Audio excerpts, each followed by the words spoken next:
So from Bayelsa, let's move almost 500 kilometers to Kogi State, which, as you know, is also counted down to the November 16 governorship election. Now, one man who will have perhaps been the running mate to Governor Yahaya Bello, had they not fallen out, now joins us live from our Abuja studio. I'm talking about Elder Simon Achuba, who is the immediate former deputy governor of Kogi State. Thank you so much for joining us on the program tonight. Now, I'd like to begin from this note. Ever since, the drama in court that played out in Kogi State and the eventual swearing in of a new deputy governor, what have you been up to? What moves have you been making, and what outcomes have you gotten so far? Thank you. For your information, I am not a former deputy governor. I am the sitting governor, deputy governor of Kogi State.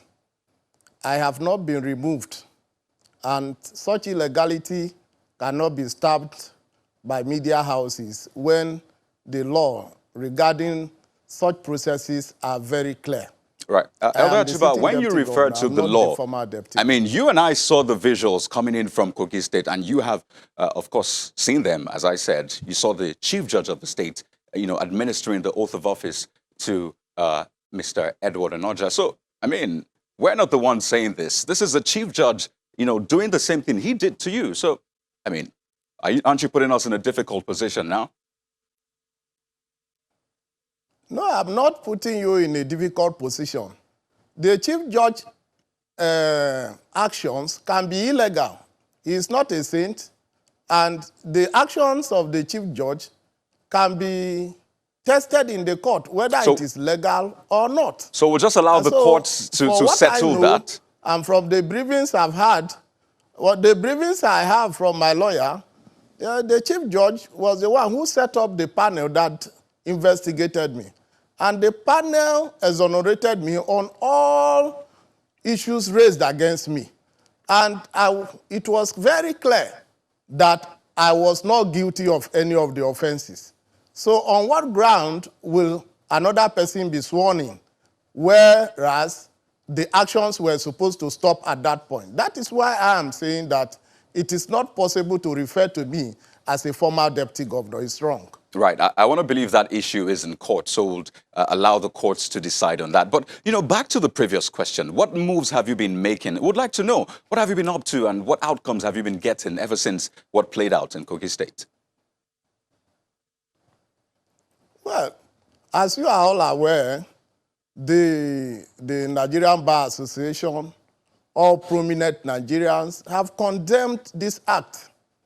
And it is known to most Nigerians that the action that took place in Kogi is a brazen violation of the Constitution. And that cannot be tolerated under a democratic setting.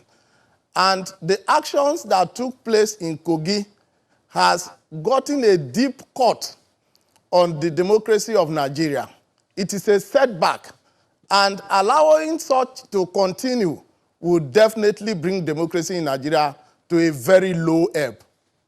All right. So I'd still like to stay on that question. So that has played out. What have you done? Have you gone to the court? Have you taken this up with the party? Have you perhaps spoken to the president about this? We'd like to know some of the things you've been doing concerning that.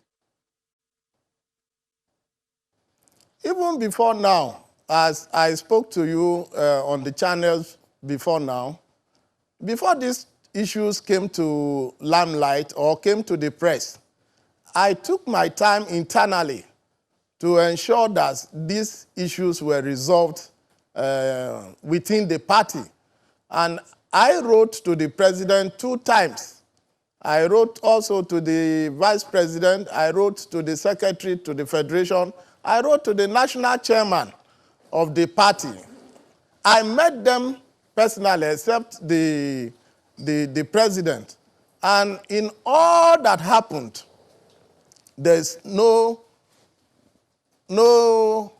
response. So I know that all that is taking place in Kogi requires a presidential action to stop illegality so that democracy in Nigeria and the integrity of the president and the presidency of the party and of the nation be not brought to disrepute.